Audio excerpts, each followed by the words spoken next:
Vážení diváci, u mikrofonu mám nejlepšího hráče, hostí Tomáše Jelínka. Jak bys mi zhodnotil dnešní utkání? Tak utkání jsme zvládli, splnili jsme svůj cíl. První třetina byla taková, že jsme se oklepávali, soupeř má uší hřiště, takže nám to dělalo trochu problém.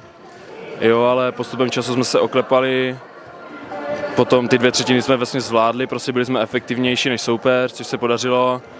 Cíl jsme splnili a zítra si jdeme pro další krok, který je nejdůležitější. Pokud se teda podaří, že se dostanete do finále, ještě jedním bodíkem, čeká vás tam Šumperk. Čekali jste tuhletu kombinaci? Upřímně nečekal. Nečekal jsem, že Třinec prohraje 3-0 na zápasy. Fakt jsem to nečekal a bude takový derbičko, takže jsem rád, že to bude zrovna Šumperk. První třetině se podařilo stejně jako u vás doma, že jste vedli 1-0. V druhé třetině Troopers znovu neproměnili a proměnili až v té třetí třetině. Proč si myslíš, že jste dokázali držet vedení až také ty dvě třetiny a Troopers dokázali skórovat až v té třetí třetině? Myslím si, že pevná obrana je základ zrovna v playoff. Ten první gól, co jsme dali v té první třetině, byl takovej. Upřímně já jsem ho neviděl, ale asi to nebyla úplná hitparáda. Jo, ale potom ta druhá třetina byla v pohodě a třetí jako Troopers se zvedli, ale nedovolili jsme jim, ať otočí zápas a tak. Super, díky za rozhovor a hodně štěstí další utkání. Díky, ještě bych chtěl doplnit, že budeme zítra v plné sestavě, bude tady s náma náš aspik Vojta Blana, takže ho tím pádem zdravím a těším se na něho na zítra. Vážení diváci, u mikrofonu mám trenéra hostí Daniela Tichého. Jak mi zhodnotíš dnešní utkání? Určitě jsme spokojení s výsledkem, jsme spokojení s předvedenou hrou, jsme rádi, že se nám podařilo navázat na ten výkon, který jsme předvedli minulý víkend.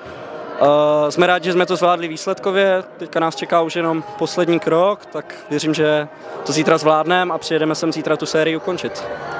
Tohle utkání se víc podobalo tomu druhému, co se odehrálo u vás. To první bylo v režii, v poslední třetině bylo v režii Troopers, odvezli si z toho jeden bod. Proč si myslíš, že tyhle dvě utkání byly tak odlišní od toho prvního? Určitě největší rozdíl byla naše produktivita. V prvním utkání jsme produktivní nebyli, myslím si, že v playoff vyhrávat na 3 góly je poměrně těžký, zatímco v tom nedělním utkání, který se hrálo u nás, tak fungovala nám obrana, byli jsme efektivní v zakončení, což se dařilo i dneska. Každý to utkání bylo trošku jiný, neřekl bych, že to nedělní utkání z minulého týdne a to sobotní, že bylo úplně stejný, ale ten princip byl stejný. Byli jsme efektivní a dokázali jsme fungovat dobře zodpovědně dozadu, dokázali jsme plnit gameplan, takže, jak říkám, je potřeba na to jenom navázat zítra a zvládnout to i zítra. Pokud by se podařilo, že postoupíte do finále, máte v plánu vyhrát i finále, postoupit do první ligy?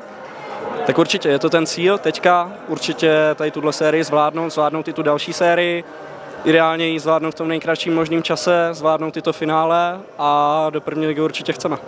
Super, díky za rozhovor, se daří. Díky.